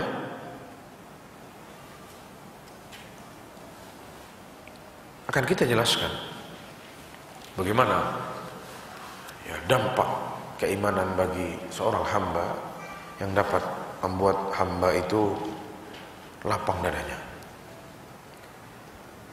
Kalau kita perhatikan para jemaah sekalian, mungkin kita pernah kenal sama seseorang yang dulu hidupnya di atas kemewahan, hidupnya tidak pernah susah, anak orang kaya raya, diberi gizi yang dahsyat, tidak pernah lapar, bajunya bagus-bagus, branded semua, sendalnya bagus, sepatunya oke, semuanya ya dilihat dari kepala sampai ke kaki, dari kaki sampai kepala, ini orang hidupnya enak benar. Kulitnya lembut, tidak pernah ada bekas kerja keras yang dia lakukan. Lalu orang ini disapa dengan cahaya iman. Ya, dulu dia kafir, lalu orang ini disapa dengan cahaya iman. Namun orang tuanya tidak ridho saat anaknya keluar dari agama orang tuanya, saat anaknya sudah tidak sama lagi keyakinannya sama orang tuanya. Orang tuanya yang selama ini membanjiri dia dengan kenikmatan di atas muka bumi ini ya, dengan wewangian-wewangian, parfum-parfum yang dari jauh sudah tercium baunya, dengan makanan-makanan yang penuh gizi, ibunya overprotective. Anaknya tidak boleh tidak enak, anaknya tidak boleh susah, anaknya harus tampan terus, anaknya harus rapi terus. Namun anaknya disapa dengan keimanan yang membuat ibunya geram sama ibunya, anaknya dibelenggu di rumahnya, diikat di rumahnya, tidak boleh keluar, di stop baju branded, sepatu branded, sendal branded, gizi-gizi yang enak, parfum-parfum yang semerbak wanginya. Stop. Nggak ada uang jajan, nggak pegang uang, nggak pegang apa. Stop. Kalau kamu mau kembali ke yang dulu, kembalilah ke agama kita yang dulu. Tapi anak ini tidak mau. Anak ini merasa nyaman dengan kemiskinan yang dia rasa sekarang, dengan kesulitan yang kita lihat dia itu sulit sekarang. Dia senang, dia bahagia. Lihat jemaah ini, efek dari keimanan. Bahkan saat ditemui teman-temannya yang satu nada, teman-temannya yang satu pemahaman, yang satu agama sama dia, sama-sama Islam, sama-sama berjalan di jalan yang benar, mau hijrah, kabur dari kotanya, mengamankan agamanya, dia bisa kabur dari rumahnya tanpa ngambil sehelai baju, tanpa pakai sendal, tanpa mengambil bekal. Kabur, dilepas belenggunya orang tuanya, kabur loncat tembok, keluar. Hijrah sana ke Habasyah, ribuan kilo, tidak pakai sendal. Sampai sahabat-sahabat bilang, sahabat-sahabatnya, kasih sendal ente itu ke dia. Ini anak mama nih, hidupnya di atas kekayaan, anak mama. Kalau ente kan susah hidupnya dari dulu, kasihlah sendalnya ke dia. Kasihan nih orang. Bayangkan ya, Bu. Kita kenal beliau, Mus'ab bin Umair radhiyallahu anhu. Ganteng, yang dibilang orang termasuk termuda yang diidam-idamkan sama wanita di Mekah pada waktu itu. Kaya raya, hidup tidak pernah susah. Masuk Islam, di stop sama ibunya semua. Kayaknya dikenal, ibunya overprotective, dahsyat cintanya sama anaknya luar biasa. Ibunya masuk Islam tahun ke-6 Hijriah kira-kira, setelah anaknya meninggal dunia di perang Uhud. Anda bayangin gimana sedihnya ibunya saat membayangkan anaknya itu. Gimana menyesalnya ibunya, kenapa Anda berbuat itu sama anak-anak dulu.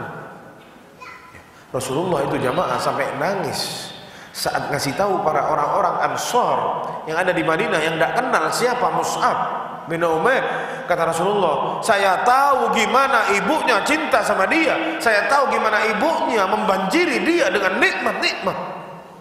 Dan kalian lihat sekarang tuh orangnya, bajunya compang-camping, kulitnya hitam kering, dan bajunya terkikis terus dimakan sama waktu karena dia tidak punya baju ganti. Tapi dia hidup nikmat, senang hidup, tidak ada dia noleh ke belakang. Susah amat hidup anak ya setelah masuk Islam ini. Dia tidak pernah berharap balik modal jemaah. Kita hijrah berharap balik modal. Kapan nih modal kita balik nih? Anak sudah tinggalin yang haram, mana kok tidak balik-balik? Itu kita. Mus'ab apakah kembali? Tidak pernah kembali sampai mati. Bahkan jenazahnya saat mau ditutup, beliau radhiyallahu anhu, kalau kepalanya ditutup, kakinya kelihatan. Kalau kakinya ditutup, kepalanya yang kelihatan. Tidak bisa ditutup. Bajunya pun tidak bisa dibuat untuk menutup tubuhnya dia sendiri saat dia meninggal. Apakah kita sekaya seorang Mus'ab bin Umair? Ana rasa tidak jemaah. Datang ke Madinah, tidak punya rumah jemaah, miskin. Duduk sana, tidur di masjid, kumpul sama ahli suffah. Kalau ada makanan dia makan, kalau tidak ada makanan dia tidak makan. Anaknya orang kaya raya. Saat perang Badar, Rasulullah SAW menang para jamaah. Salah satu tawanan perangnya itu saudaranya Mus'ab bin Umair. Saudaranya lihat ada Mus'ab di dalam barisan kaum muslimin, saudaranya agak senang. Wah, Anda bakal dibebasin tuh, ada saudara Anda di situ. Namun ternyata Mus'ab bilang ke orang yang ikat saudaranya, yang megang saudaranya ini, yang menawan saudaranya, kata Mus'ab, kasih tambahan ikatannya, jangan sampai kabur orang ini. Ini ibunya orang kaya, minta tebusan yang besar buat orang ini. Lihat, iman sudah nancap dalam hati. Ya tidak bisa dikompromikan jemaah. Mau kita lihat mungkin hidupnya orang itu susah, tapi nikmat hidup dia seakan-akan dia hidup di atas nikmat yang besar. Tidak pernah mengeluh sama Allah SWT. Anak susah, anak kering, anak dulu orang kaya. Tidak pernah ada bahasa seperti itu. Tapi Rasulullah yang menangis menjelaskan ini dahsyatnya orang ini. Anak tahu sendiri, kata Rasulullah, gimana nikmatnya hidupnya dia saat dia sebelum masuk Islam, dan lihat keadaan dia sekarang. Tidak punya sandal, bajunya cumbang-camping. Ini anaknya orang kaya, jemaah. Dan itulah kisah-kisah yang membuat iman kita ini bertambah. Ya. Dan kalau kita mulai turun iman ini, coba dibaca itu kisah-kisah mereka para jemaah, supaya iman kita tidak turun, supaya kita menjadi hamba-hamba yang lapang dada, pandai bersyukur kepada Allah Subhanahu Wa Taala. Hadza wallahu a'lam. Ini yang bisa Anda sampaikan para jemaah sekalian. Semoga yang Anda sampaikan bermanfaat buat Anda pribadi dan buat jemaah sekalian. Insyaallah poin-poin yang selanjutnya kita lanjutkan di pertemuan yang akan datang. Ya, jika ada yang ditanyakan, Anda persilahkan.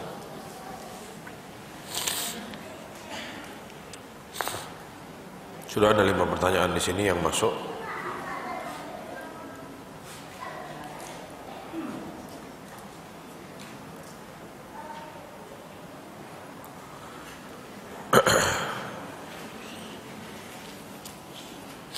Ada yang tanya, pengaruh dari dalam diri sendiri diantaranya pengaruh yang dapat merusak iman dalam diri seseorang itu adalah maksiat dan dosa, ya. Pertanyaannya Bapak, ya, betul ya. Nah, lalu apa perbedaan antara maksiat dan dosa? Yang Anda tahu para jamaah, ada orang berbuat maksiat, tapi mungkin dia jahil, dia tidak tahu kalau itu dosa. Jadi dia tidak terhitung berbuat dosa. Dia berbuat maksiat, tapi dia tidak tahu kalau ini maksiat. Jahil, sama Allah diampuni. Tapi kalau sudah dosa, itu berarti sudah jadi satu dosa, gitu. Sudah tercatat dosanya. Kalau mau diperbedakan antara satu dengan yang lain, kurang lebih bedanya seperti itu. Tapi intinya maksiat dan dosa ya sama. Setiap dosa ya berarti maksiat. Kalau maksiat ya berarti dia berdosa. Kalau secara umum maknanya sama. Tapi kalau mau ditelaah lebih dalam, yang Anda tahu seperti itu. Wallahu a'lam bishawab.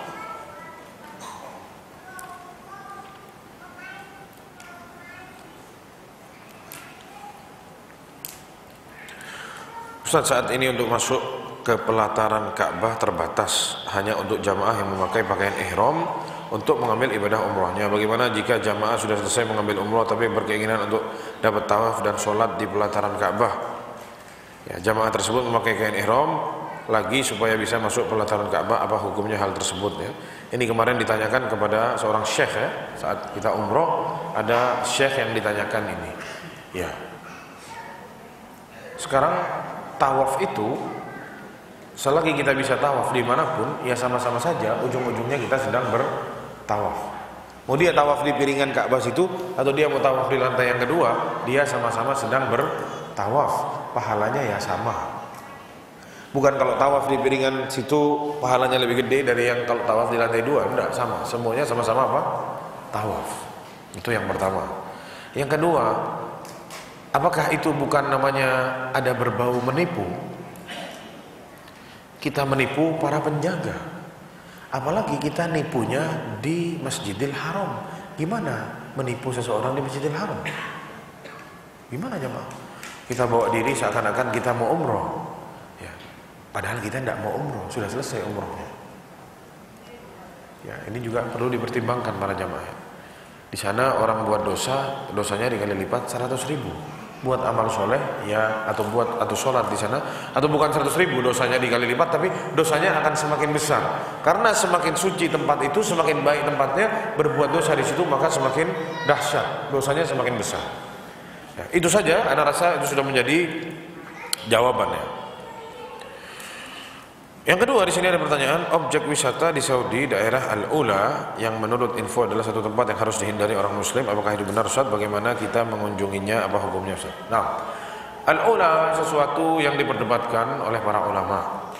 Sebagian ulama bilang itu bukan tempat di mana Allah turunkan azab bagi kaum Nabi Saleh alaihissalam. Karena di situ katanya ada kuburan-kuburan yang kelihatan sekali, dan di daerah-daerah situ ada bacaan tahunnya. Ya, berarti itu bukan zamannya Nabi Soleh alaihissalam. Ya. Itu zaman Khulafaur Rasyidin atau khalifah-khalifah yang datang setelahnya. Katanya itu salah satu khalifah dari kalangan Bani Abbasiyah, atau dari keturunan kaum dari kalangan Al-Abbas, keturunannya Rasulullah SAW, keturunan pamannya Rasulullah SAW. Ada perbedaan pendapat di kalangan para ulama. Jadi ya, wallahu a'lam bishawab. Ana kurang tahu pastinya masalah ini, jadi ana tidak bisa mengeluarkan fatwa masalah ini. Karena ana beberapa kali membaca, ada yang bilang itu tempat turunnya azab Nabi Soleh, tapi sebagian banyak juga ulama bilang bukan. Yang benar yang mana wallahu a'lam, ana tidak tahu, karena ana pribadi juga tidak ada ketertarikan untuk mampir ke situ ya.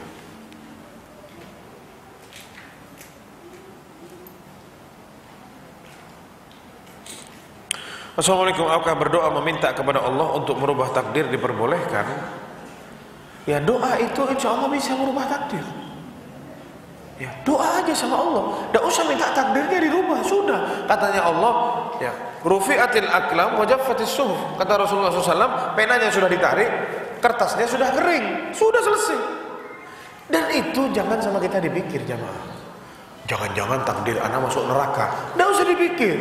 Yang perlu kita pikir, kalau kita beramal soleh, kita mentauhidkan Allah, tidak buat syirik, Allah tidak akan dolim sama kita. Itu yang harus ada di kepala kita. Jangan justru sama kita dipikir, isinya Lauhul Mahfuz itu apa ya? Gimana Lauhul Mahfuz itu terhadap kita, apa yang Allah tulis untuk kita? Tidak kira nyambung kita ke sana jemaah. Ini bisa membuat orang menuju kepada kesesatan. Akhirnya dia tidak mau beribadah. Lah percuma saya beribadah, kalau saya sudah dituliskan surga, mau saya ibadah, tidak ibadah ya saya pasti masuk surga. Tidak bisa begini. Yang perlu kita tahu, Allah memerintahkan sama kita banyak hal, kita ikuti perintah Allah. Allah melarang kita banyak hal, Allah atau kita ikuti atau kita jauhi larangan Allah. Dua, pegang ini. Karena yang menjalani perintah Allah dan menjauhi larangan Allah, sama Allah akan dimasukkan ke surga, sama Allah akan diganjar dengan ganjaran yang benar, dengan ganjaran yang setimpal. Dan ingat, Allah bilang, Allah tidak pernah zalim sama hambanya. Jadi kita yang sama Allah sudah dikasih diri ini, dikasih akal, kita yang pilih kita itu mau kemana. Jangan kita mau ikut campur urusan takdir Allah Subhanahu wa taala, jangan. Dan doanya itu tanpa harus dia minta rubah takdir. Doa itu kata para ulama bisa merubah takdir, tapi bukan merubah Lauhul Mahfuz, merubah takdir yang ada di tangannya malaikat. Jadi bisa dibilang Allah nanti bilang ke malaikat, wahai malaikat, kasih dia ini karena dia berdoa, kasih dia ini. Tadinya tidak mau dikasih, tapi karena dia berdoa kasih, kata Allah Subhanahu wa taala. Yang bisa dirubah yang di tangannya malaikat, yang sudah dipegang sama malaikat. Adapun di Lauhul Mahfuz sudah tidak bisa diganggu gugat. Dan kita jangan mau tahu isinya Lauhul Mahfuz, jangan kita pikir itu isinya apa, tidak sampai kepala ke sana jemaah. Tugas kita beribadah kepada Allah, taat sama Allah, takut sama Allah, dan sudah, itu tugas kita. Wallahu a'lam bishawab.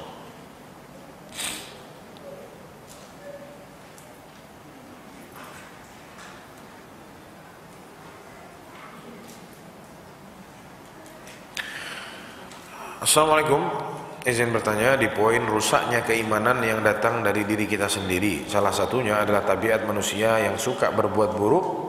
Yang ingin saya tanyakan, apakah tabiat buruk ini bisa berubah menjadi baik dan terlepas dari tabiat buruk tersebut? Tabiat ini itu pasti tetap ada dalam diri orang, ya ada. Cuman kita bisa rubah, tapi tetap dia pasti masih ada. Jadi orang ini ada pasti punya sepak terjang berbuat buruknya ada. Dan kita diminta untuk selalu menyadari ini. Makanya sama kita harus dilawan.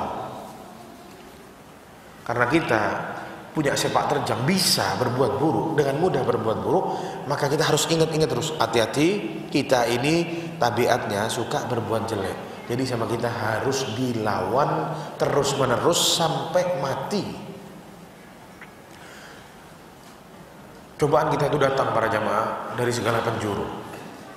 Yang pertama dari diri kita sendiri, tabiatnya ya, ada modal untuk berbuat buruk. Yang kedua dari luar, kita ini diintai sama setan setiap hari. Dua ini sebenarnya sudah susah kita. Ditambah lagi kalau orang itu pegang uang, atau ditambah lagi sama fitnah-fitnah, cobaan nih. Ada fitnah wanita, ada fitnah harta, fitnah kedudukan. Nanti diuji sama anak, diuji sama suami, diuji sama tetangga. Ya lihat, sudah ada tabiat manusia ini, kita memang suka berbuat buruk. Ditambah ada setan yang mengintai, ditambah lagi fitnah yang ada di luar sana yang menggoda kita siang malam. Ini bertiga bersekongkol semua mau menghancurkan kita. Makanya itu dipelajari supaya kita pikir terus. Ini yang ngintai saya banyak. Orang kalau dia tahu, awas loh ya, kamu tinggal di kampung itu suka ada macan lepas, kamu diintai sama macan setiap hari mau diterjang. Kita berjaga-jaga atau tidak setiap hari? Berjaga-jaga. Kita bawa senjata, kita bawa pentungan. Kalau macannya datang dipentung atau sama kita ditusuk, nah, sama. Kita harus seperti ini para jamaah sekalian. Kita harus berjaga-jaga. Karena kapanpun itu bisa kita berubah. Dan tidak ada yang bisa jamin kita ini mati di atas Islam, tidak ada yang jamin. Kita mati di atas keimanan, tidak ada yang jamin. Makanya kita harus terus-menerus waspada dan waspada. Minta sama Allah, jadikan kita ya Allah orang-orang yang baik. Ya Allah, jadikan anak orang-orang yang mudah berbuat kebaikan. Makanya doanya apa? Allahumma a'inni ala dzikrika wa syukrika wa husni ibadatika. Bantu aku ya Allah untuk selalu bersyukur kepadamu atau berzikir kepadamu. Wa syukrika, bantu aku ya Allah agar selalu bisa bersyukur kepadamu. Bantu aku ya Allah agar terus bisa baik dalam beribadah kepadamu ya Allah. Karena kalau kita tidak minta tolong sama Allah, tidak bisa kita jemaah. Ya muqallibal qulub, tsabbit qalbi ala dinik, wa ya musarrifal qulub, sarrif qalbi ala ta'atik. Doa lagi yang diajarkan oleh Rasulullah. Bukti kita ini harus cemas dan waspada. Kita takut jadi orang yang tidak baik. Jadi kalau ditanya, bisakah kita berubah tabiatnya dari yang tabiatnya buruk terus jadi tabiatnya baik terus? Wallahu alam. Ya karena kita bukan malaikat jemaah. Kalau malaikat sama Allah dibikin tabiatnya dia tidak pernah mau bermaksiat pada Allah Subhanahu wa taala. Sama Allah tidak dikasih syahwat dalam dirinya malaikat itu. Ya, jadi malaikat isinya ibadah semua sama Allah, sami'na wa ata'na sama Allah. Tapi manusia dikasih akal dan dikasih apa? Syahwat sama Allah. Dikasih kebaikan sama dikasih syahwat. Jadi kapanpun itu selama dia manusia pasti punya ada titik, mau banyak mau sedikit atau mau banyak pasti ada ya, mau berbuat buruk itu pasti ada. Karena sama Allah kita sudah diciptakan ya, setan itu isinya jahat semua, malaikat itu baik semua, manusia yang ada dua-duanya ya. Dan kita sama Allah disuruh memilih jalan mana yang kamu mau tempuh ya. Fa'alhamaha fujuraha wa taqwaha. Kamu kasih jalan dia, mau jadi orang bertakwa atau mau jadi orang jahat, silahkan pilih. Qad aflaha man zakkaha, kata Allah. Sungguh dia beruntung saat dia memilih jalan yang baik. Wa qad khaba man dassaha, dan dia merugi saat dia menginjak-injak dirinya sendiri dengan maksiat-maksiat dan pelanggaran-pelanggaran. Jadi manusia memang sudah tabiatnya seperti itu. Kalau sama kita mau dirubah ya, ana rasa tidak bisa, karena seperti itulah tabiat manusia. Wallahu a'lam bishawab. Tapi kita bisa terus menjadi orang baik kalau kita selalu camkan ini baik-baik dan kita selalu intai diri kita sendiri supaya kita ada terus di daerah kebaikan. Wallahu a'lam bishawab.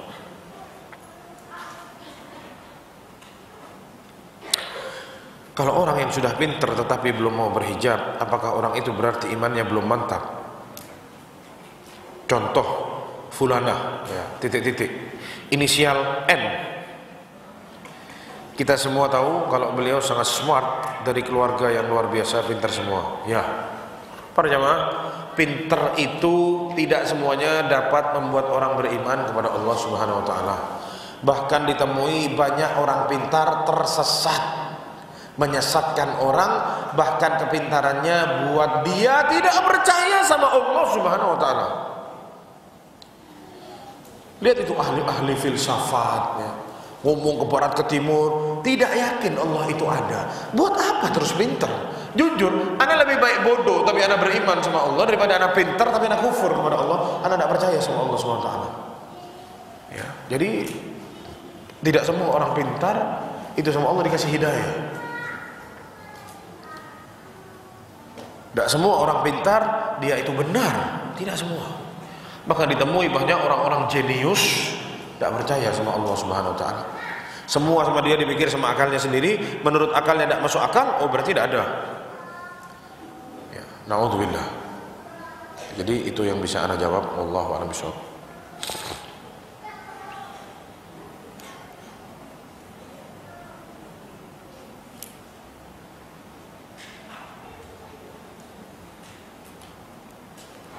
Ya. Mohon pencerahannya, Anda diminta teman-teman untuk memberikan donasi kepada teman kami yang tersangkut masalah hukum dan sekarang menjadi tersangka. Kami temannya diminta donasi untuk membayar pengacara. Menurut saksi-saksi yang bersangkutan tidak terlibat. Apakah boleh Anda ikut memberikan donasi itu? Nah, kalau kita yakin dia tidak salah, bersih, bantu temannya. Kata Rasulullah SAW, unsur akhaka zaliman au mazluman. Bantulah kawanmu yang zalim dan yang dizalimi. Tanya para sahabat, ya Rasulullah, kalau yang dizalimi kita bantu masuk akal. Yang zalim gimana cara bantunya? Kita bantu, kita nasihati supaya dia berhenti melakukan kezaliman. Ya kalau dia memang dizalimi, dituduh padahal dia tidak bersalah, bantu sebisa kita. Bela dia. Ini perintah dari Rasulullah SAW. Wallahu a'lam bishawab. Apakah kalau dibagiin besek atau bingkisan makanan dari acara titik-titik, bisakah saya menerimanya? Karena saya sering dibagi setiap ada acara titik-titik. Titik-titiknya itu apa? Hah? Subhanallah ya. Ini daerah-daerah sensitif para jemaahnya. Kalau kita dikasih terima, selama yang diberikan itu halal, ya tidak disembelih untuk, biasanya ada ritual-ritual ya, kayak apa namanya, sesajen dan lain sebagainya. Ini lihat, sesajennya isinya apa? Nasi kuning, ada tempenya, ada telurnya, ya makan aja, ada masalah. Kalau tapi di situ ada yang disembelih bukan atas nama Allah, baru dia haram untuk dimakan, tidak boleh. Ya. Dia sembelih itu untuk dipersembahkan ke penjaga jembatan ini, subhanallah. Jembatan itu yang jaga Allah jamaah. Ya. Saya sembelih untuk Allah, bukan untuk yang jaga jembatan itu. Sembelih sapi dilempar ke laut. Subhanallah. Sembelih sapi dipotong-potong bikin rendang jamaah. Sama sambal hijau, sama jangan lupa daun singkongnya, istimewa. Ini dilempar ke laut, buayanya tambah besar nanti. Bikin nasi tumpeng, tempe, berkedel, telur dilempar ke sungai. Semenjak kapan buaya itu makan nasi kuning sama tempe jamaah? Subhanallah, ada. Ini kita dikasih hadiah dari acara-acara seperti itu. Kita kan tidak boleh ikut acara begitu. Orang mau kasih kita makan, ya makan aja sama makanannya halal, tidak masalah. Cuman Anda sarankan bagi pemuka kaum jangan terima, ya, karena ini membekas untuk pengikutnya nanti. Ya, ada satu ustadz ya, melarang kita berbuat ikut ritual-ritual aneh-aneh, tapi dia dikasih makanannya sama dia dimakan. Lah ustadznya makan kok, ya jangan. Jadi harus warok, jaga dari hal-hal seperti ini, bersihkan dirinya dari hal-hal seperti ini. Wallahu a'lam bishawab. Izin bertanya, jika dulu kita bekerja dan hasil dari kerjaan tersebut tercampur halal dan haram, suka menerima riswah, lalu jika kita beli aset dari harta tersebut, sekarang kita sudah tobat dari pekerjaan tersebut, dulu saat dia terima harta-harta haram, dia tidak tahu, ya jahil, lalu dia tobat dan dia berhenti, maka yang berlalu sudah biarkanlah berlalu. Sebenarnya ada khilaf di kalangan para ulama. Yang haram harus tetap dibuang. Karena orang kalau mau tobat ya harus disingkirkan semuanya. Tapi sebagian ulama bilang kalau memang dia dulu tidak tahu ini semuanya haram, ini dipikir hal-hal biasa karena di atas kebodohan dia, lalu dia tobat, dia tahu ini haram sekarang, maka yang sudah berlalu biarkanlah berlalu. Mudah-mudahan tidak termasuk dari harta-harta yang diharamkan. Tapi ana sarankan kepada orang yang bertanya ini, banyak-banyak sedekah sekarang. Banyak-banyak sedekah. Tobat sama Allah, jangan pernah kembali terima harta-harta haram itu, ya. Dan banyak-banyak bersedekah kepada orang-orang yang berhak untuk disedekahi, menutup dosa yang dulu, ya. Karena tobat itu menutup lembaran yang dulu, selesai sudah.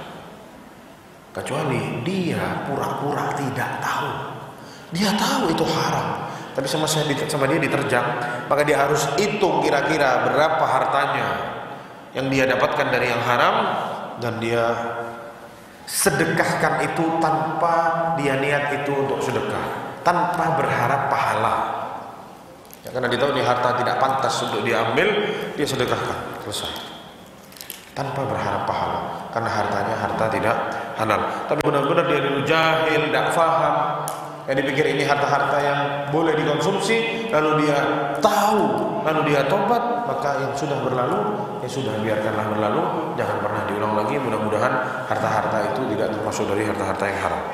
Wallahu a'lam bishawab.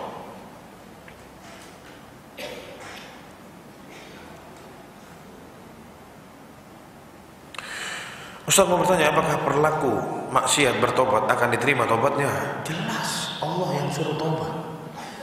Tubu ilallahi taubatan nasuha.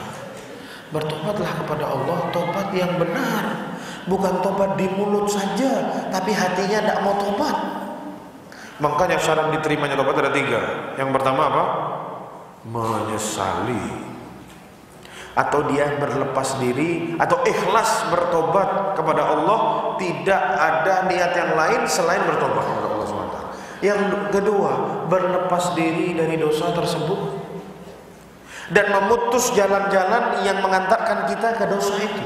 Bukan cuma tinggalkan dosanya, putus jalurnya, hancurkan jembatannya itu antara dia sama dosa itu, supaya dia tidak bisa kembali lagi ke sana, ya, jadi dia menjauhkan dirinya dari dosa itu, berlepas dari dosa itu. Yang ketiga, bertekad untuk tidak kembali ke dosa itu, tekad yang bulat untuk tidak kembali ke dosa itu. Dan ada tambahin yang keempat adalah menyesali perbuatan dosa itu. 4 syaratnya taubatan nasuha. Kalau dia tidak ikhlas, ya batal. Kalau dia tidak nyesel, ya susah juga. Kalau dia tidak ada tekad untuk tidak kembali, ya percuma. Ya, jadi harus ada 4 syarat dari taubatan nasuha, dan kalau dia 4 jaga sama dia, insya Allah diterima taubatnya sama Allah Subhanahu wa ta'ala. Dan apakah berdosa orang tua yang tidak bisa menasihati anaknya untuk hijrah jalan Allah? Ya, kalau orang tuanya dia melihat kemungkaran anaknya, dia berdosa. Tugasnya orang tua meluruskan anaknya, kasih tahu anaknya, nak, tobat nak, tobat nak. Itu kenapa Allah Subhanahu wa ta'ala bikin itu. Nama satu surat pakai namanya seseorang, bukan nabi dan bukan rasul. Siapa namanya? Luqman. Isinya apa? Nasihati anaknya, ya bunayya, wahai ananda. Nasihati terus sampai anaknya hijrah. Buat apa Allah taruh kisahnya Luqman kalau bukan sama kita untuk diikuti itu kisah? Ibu bapak ikuti. Apa-apa yang dalam Al-Quran, sabar. Anak kita ini manusia, mau didik anak, mau ngajak orang ke dalam kebaikan, itu bukan 1 kali 2 kali, terus seumur hidup sampai kita mati. Caranya diperhatikan dengan baik, ada cara-caranya, ada adab-adabnya, kita perhatikan semua. Dan jangan lupa berdoa sama Allah yang banyak agar anak cucu kita ini jadi orang soleh dan soleh. Atau bayangkan para jamaah, Nabi Ibrahim Khalilullah, kekasihnya Allah, doa, Rabbi ja'alni muqimas salati wa min dzurriyyati. Ya Allah, jadikan aku pendiri sholat dan juga anak cucuku. Ya Allah, jadikan mereka pendiri sholat. Jangan sampai anak cucuku tidak sholat. Nabi Ibrahim, kita ini siapa? Kok kita tidak doa sama Allah Subhanahu wa taala? Di ayat yang lain Nabi Ibrahim bilang, Rabbi ja'al hadzal balada aminan wajnubni wa baniya an na'budal asnam. Ya Allah, jadikanlah ya bumi ini atau tempatku ini ya negeri yang tenang, dan ya Allah, jauhkan aku dan anak cucuku dari menyembah berhala. Jangan sampai ya Allah ada anak cucuku yang menyembah patung, menyembah berhala, berbuat syirik kepada Allah Subhanahu wa taala. Itu doanya Nabi Ibrahim alaihissalam. Kita pernah doa begitu jemaah? Kita kebanyakan doa, ya Allah minta suami yang 3T, tanpa takwa tajir. Habis dapat suami, punya anak, lupa mau doa. Habis dapat suami, ternyata tidak kunjung diberi anak. Doa, ya Allah minta anak, ya Allah minta anak. Beri momongan, ya usaha sini usaha. Dikasih anak sama Allah, dia lupa doain anaknya. Jangan sampai itu terjadi pada kita jemaah. Kalau sudah Nabi Ibrahim berdoa, siapa kita? Kenapa kita tidak berdoa? Ya, jadi akan berdosa orang tua yang tidak mendidik anaknya, yang lupa untuk mengingatkan anaknya. Dan yang terakhir para jemaah sekalian, Ustaz saya seorang istri yang membantu suami mencari nafkah. Bahkan 70% nafkah keluarga dari saya. Ini yang tanya suami atau istri ini? Allahu Akbar.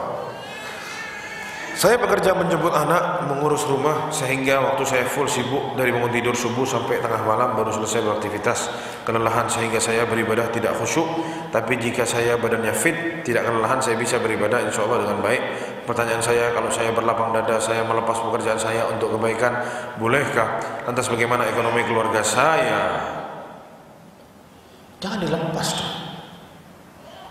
Yang ngasih nafkah itu kebaikan, itu ibadah, jangan salah. Itu ibadah, ada pahala di sisi Allah SWT. Mungkin lebih tepatnya bukan dilepas, tapi dikurangi sedikit. Ambil semua, ada porsinya, dan jangan sampai kita zalim sama diri kita sendiri. Karena kata Rasulullah, sungguh di badanmu itu atau badanmu itu punya hak untuk istirahat, ya, untuk ya, memejamkan mata, mengistirahatkan diri, itu haknya badan kita. Jangan sampai kita zalim sama diri sendiri. Kita jaga supaya tidak dolim sama orang, tapi kita dolim sama diri kita. Sama aja para jemaah. Ya, jadi lebih tepatnya bukan dilepas, tapi dikurangi. Ya, itu saja nasihat anak. Ya, dan coba dimotivasi suaminya, ajak ketemu sama ustadz, suruh dikasih wejangan-wejangan supaya tidak malas kerja. Ini sebenarnya kerjaannya suami, bukan kerjaannya istri. Tapi banyak istri-istri yang soleh, masya Allah, hadir di Masjid At-Tabayun ini, jadi dia yang kasih nafkah suaminya. Luar biasa. Ini bukan bikin suaminya sadar, tapi bikin suaminya semakin malas. Kalau ana jadi istrinya, ana tidak kasih suami ana. Kok enak mas, saya yang kerja, kamu begini. Tuker dong kita. Suami atas nama fulanah, istri atas nama fulan, gitu tuker. Iya. Tidak ada. Suami itu sama Allah diangkat derajatnya, diutamakan dari istrinya, karena dia apa? Anfaqu min amwalihim. Dia yang berinfak ke keluarganya, salah satunya. Jadi kalau sudah ini lepas, tidak ada harganya suami itu. Dan jangan para istri itu bikin suaminya malas. Disuapin, ayo mas makan, sudah duduk manis saya yang kerja. Jangan. Kerja ada apa? Menghasilkan servis suaminya. Tapi kalau suaminya malas, tidak usah dikasih. Jangan biarkan suaminya gini. Bikin suaminya kasih. Nih, saya kerja banting tulang hari ini, saya dapat 50.000. Sini mas 50.000, tidak apa-apa. Ambil. Sedot suaminya. Ambil. Itu tugasnya suami. Tuntut suaminya. Kamu harus kasih nafkah saya. Meskipun 5.000, harus. Jangan dibiarin suaminya. Oh, udah usah kesian suami saya, terus istrinya yang kerja. Ini bukan bantu suami namanya, tapi menghancurkan suami. Dan besok anaknya lihat, yang ngasih uang ibu, bapak nongkrong-nongkrong. Ditiru enggak sama anaknya? Ditiru jemaah. Anaknya besok cari istri, bukan cari istri anaknya, cari investor, cari orang-orang kaya. Kenapa? Mau niru bapaknya yang ngasih makan istrinya. Naudzubillah min dzalik. Semoga Allah jauhkan itu dari keturunan kita semua. Wallahu ta'ala yang bisa disampaikan para jemaah. Kurang lebihnya mohon maaf. Sallallahu ala nabiyina Muhammad wa ala alihi wa sahbihi wasallam. Jika ada umur, insyaallah kita lanjutkan di pertemuan yang akan datang. Assalamualaikum warahmatullahi wabarakatuh.